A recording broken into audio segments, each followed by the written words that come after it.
जरा सोचो तुम्हारे हाथ एक ऐसा फोन लग जाए जो खुद ब खुद तुम्हारी सारी इच्छाएं पूरी करने लगे, लेकिन चीजें जैसी दिखती हैं उतनी सीधी है नहीं। कहानी की शुरुआत होती है सिड नाम के एक लड़के से जो एंजी नाम की एक लड़की को बहुत पसंद करता था। उसके दोस्त टाइगर ने कहा कि सिड को एंजी से अपने दिल की बात कहनी चाहिए। उसने अपने स्केटबोर्ड पर स्टंट करके एंजी को ले जाने की कोशिश की, लेकिन वो सीधा कचरे के डिब्बे में जा गिरा। एंजी तुरंत उसे उठाने आई तो सिड उसे देखता ही रह गया। एंजी वहाँ नहीं थी, इसलिए सिड ने उसे शहर घुमाने के लिए पूछा। दूर खड़ा स्कूल का बदमाश वर्जिल भी एंजी को पसंद करता था, लेकिन वर्जिल को सिड से कोई खतरा नहीं था। उधर एंजी ने सिड से उसका नंबर मांगा, लेकिन अपने सिड के पास तो फोन ही नहीं था। तभी टाइगर ने बीच में एंट्री मारकर बात संभाली। फिर वर्जिल की गाड़ी की आवाज सुनकर एंजी अपनी दोस्तों के साथ चली गई। घर पहुंचकर सिड ने अपनी माँ से अपना जन्मदिन मनाने के लिए पैसे मांगे। उसकी माँ उसे सिर्फ 30 यूरो ही दे पाई। इसके बाद सिड गिरता पड़ता एक रेस्टोरेंट में पहुंचा, जहां उसे काम के लिए देरी हो रही थी। जाते समय जब सिड ने तनख्वाह मांगी तो फ्रिट्ज ने उसे 100 यूरो दे दिए, लेकिन बाद में पता चला कि वो नोट तो नकली था। अब सिड एक दुकान पर फोन खरीदने पहुंचा। उसके पास बस 30 यूरो ही थे, इसलिए उस अजीब से दुकानदार ने उसे काफी पुराने से फोन दिखाए, लेकिन उसे उनमें से कोई भी पसंद नहीं आया।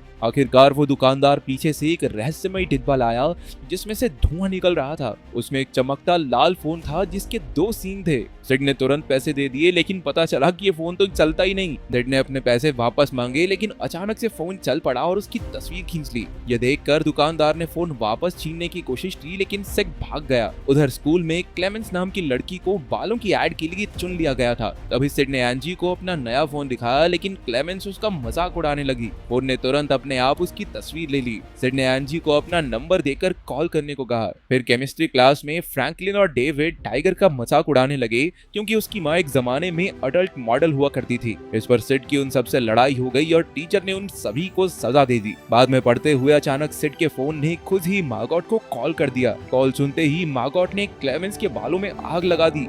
आखिरकार किसी ने उस पर काला कपड़ा डालकर आग बुझाई। फिर प्रिंसिपल के ऑफिस में मार्गॉट ने बताया कि उसे कौन आया, जिसके बाद क्या हुआ उसे कुछ याद नहीं। प्रिंसिपल डैमलेट ने भी उस पर कोई ध्यान नहीं दिया और अपनी मछलियों से बातें करता रहा। घर पर सिड एंजी से अपने दिल की बात कहने की प्रैक्टिस कर रहा था और उसे पता ही नहीं चला कि फोन ने एंजी को कॉल कर दिया है। फिर उसने देखा कि कॉल हिस्ट्री में तो मार्गॉट का भी नंबर था।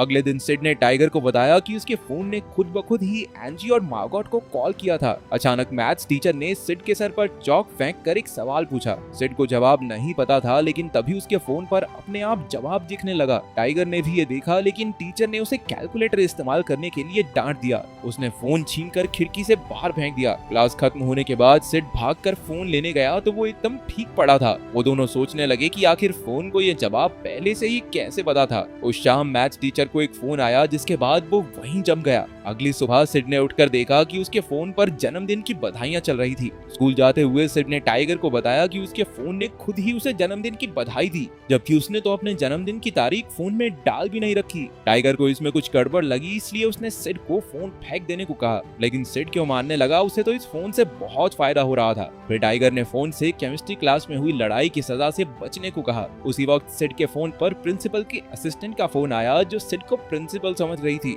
सिड ने मौके का फायदा उठाकर अपनी सजा रद्द करवा ली और कैंटीन में मैकडॉनल्ड्स का खाना मंगवा दिया। इस फोन की शक्तियां देखकर सिड और टाइगर बेहद खुश थे। फिर सिड ने अपने फोन का नाम हेल्प फोन रखा और उसे एक ट्रिप बुक करने को कहा। उधर स्कूल में मैथ्स का टीचर लगातार चौक की उल्टी करता हुआ मिला। फिर टाइगर ने सिड से हेल्प फोन उधार मांगा ताकि वो अपने माँ बाप को फिर से साथ ला सके। सिड ने उसे समझाया कि क्योंकि फोन ने उसे चुना है तो ये सिर्फ उसका है। उसने फिर भी टाइगर को फोन दे दिया, लेकिन टाइगर के छूते ही वो बंद हो गया। गुस्से में टाइगर ने फोन पानी में फेंक दिया, लेकिन जब सिड ने उसे बाहर निकाला तो वो फिर से जलने लगा। अगले दिन वर्जिल ने टाइगर की माँ का एक भद्दा पोस्टर लगाकर उसे नीचा दिखाना चाहा। तभी सड़क पर किसी ने एंजी का आईपॉड चुरा लिया। सिड और एंजी अपने स्केटबोर्ड पर आईपॉड वापस लेने निकले और वर्जिल अपनी गाड़ी में चोर के पीछे भागा। तभी फ्रैंकलिन को एक फोन आया, जिसने उसने गाड़ी दीवार में ठोक दी। उधर सिड और एंजी चोर को पकड़ने में कामयाब रहे। एंजी ने उसका शुक्रिया अदा किया और सिड ने उसे कहीं बाहर चलने के लिए पूछा,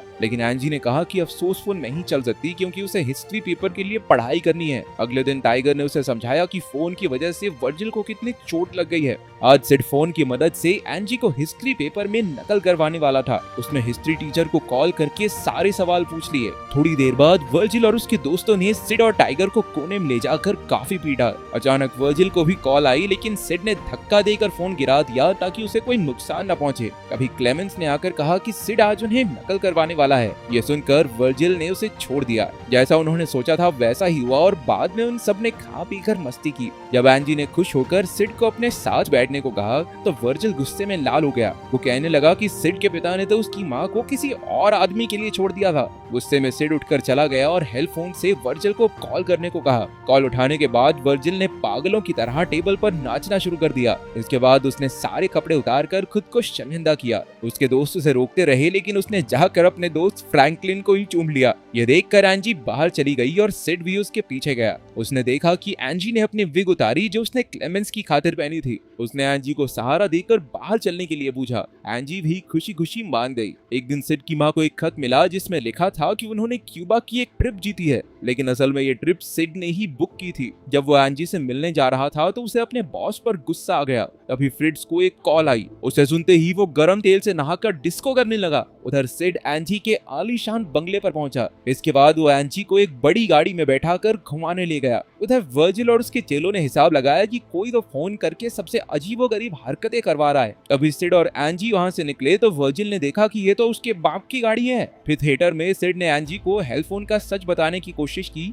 लेकिन वो तो फोन गाड़ी में ही छोड़ आया था। बाहर जाते ही वर्जिल और उसके साथियों ने उसे घेर लिया और पीटने लगे। उसे पीटने के बाद वो गाड़ी लेकर चले गए। जब सिड लौटा तो एंजी ने उसकी चोट पर मरहम लगाई। सिड ने बिल्कुल सच बता दिया कि उसने वर्जिल के बाप की गाड़ी उधार ली थी क्योंकि वो खुद अमीर नहीं है, लेकिन एंजी को इस बात से कोई फर्क नहीं पड़ता था। उधर वर्जिल और उसके दोस्त गाड़ी में ही थे जब सिड का फोन बजने लगा। फ्रैंकलिन ने फोन उठाया और वो उसी वक्त चलती गाड़ी से कूद गया। वो बच तो गया, लेकिन तभी एक ट्रक उसके ऊपर से निकला। फिल्म खत्म होते ही एंजी और सिड को पुलिस पकड़ कर ले गई। वर्जिल ने उस पर अपने फोन से लोगों को सम्मोहित करने का इल्जाम लगाया था। ऑफिसर ने जब हेल्प फोन दिखाकर सवाल पूछे तो हेल्प फोन ने ऑफिसर को ही फोन कर दिया। जैसे ही ऑफिसर ने फोन उठाया वो मुस्कुराया और सिड का फोन लौटाकर उन्हें रिहा कर दिया। सिड ने फ्रिट्ज का सर तलने की खबर भी सुनी। उसे एहसास हुआ कि हेल्प फोन सच में बहुत खतरनाक है। उसने फोन से पूछा कि वो ऐसा क्यों कर रहा है, तो फोन ने जवाब दिया कि वो सिड से प्यार करता है। अब वो सीधा टाइगर के घर पहुंचा, लेकिन वहां तो उसकी माँ ने उसे रिझाना शुरू कर दिया।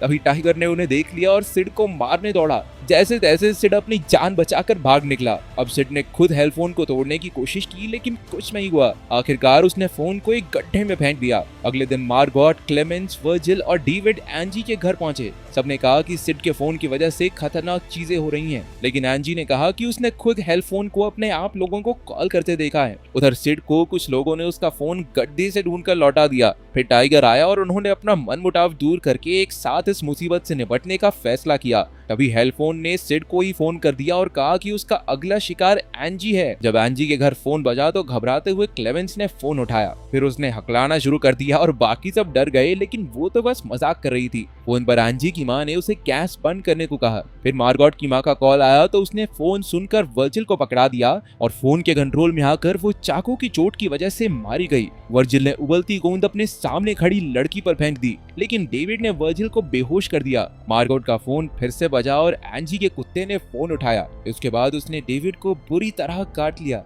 अभी सिड और टाइगर भागकर वहां पहुंचे। बेचारी एंजी अपनी ही माँ से लड़ रही थी। उन्होंने जैसे तैसे उसकी माँ को बेहोश किया और एंजी ने बताया कि बाकी सब मारे जा चुके हैं। उन्होंने मशीन में फोन तोड़ने का फैसला किया, लेकिन सम्मोहित हुए वर्जिल ने उनका रास्ता रोका। सिड उसका सामना करने लगा और बाकी लोग मशीन का पासवर्ड सोचने लगे। वर्जिल ने आरी से सिड पर वार किया, लेकिन सिड किसी तरह बच निकला और उनकी लड़ाई के बीच वर्जिल मारा गया। उधर सिड ने एंजी का नाम पासवर्ड में डालने को कहा। तरकीब कामयाब रही और फोन टुकड़े टुकड़े हो गया, लेकिन धीरे धीरे वो फिर से हेल्प फोन में बदल गया, इसलिए सिड ने उसे उठा लिया। अब वो सब सीधा स्कूल पहुंचे, लेकिन फोन ने एक साथ सारे बच्चों को कॉल कर दिया। एंजी ने चिल्लाकर किसी को भी फोन न उठाने के लिए कहा, लेकिन प्रिंसिपल ने आकर अपना फोन टीचर के कान पर लगा दिया, जिससे वो वहीं मर गई। ये देखकर सभी बच्चे भाग निकले, लेकिन हजारों बच्चे अब सिड और एंजी को मारने आ रहे थे। छिपते छिपाते उसे आइडिया आया और उसने अपना फोन लिक्विड नाइट्रोजन टैंक में डाल दिया, लेकिन सम्मोहित हुए प्रिंसिपल ने उसे फिर बाहर निकाल लिया। तभी टाइगर ने बच्चों के झुंड को पार करते हुए फोन छीना, लेकिन एक बच्चे ने अपना फोन उसके कान पर लगा दिया ताकि वो भी सम्मोहित हो जाए, लेकिन टाइगर ने फिर भी फोन टैंक में डाल दिया। आखिरकार फोन जम गया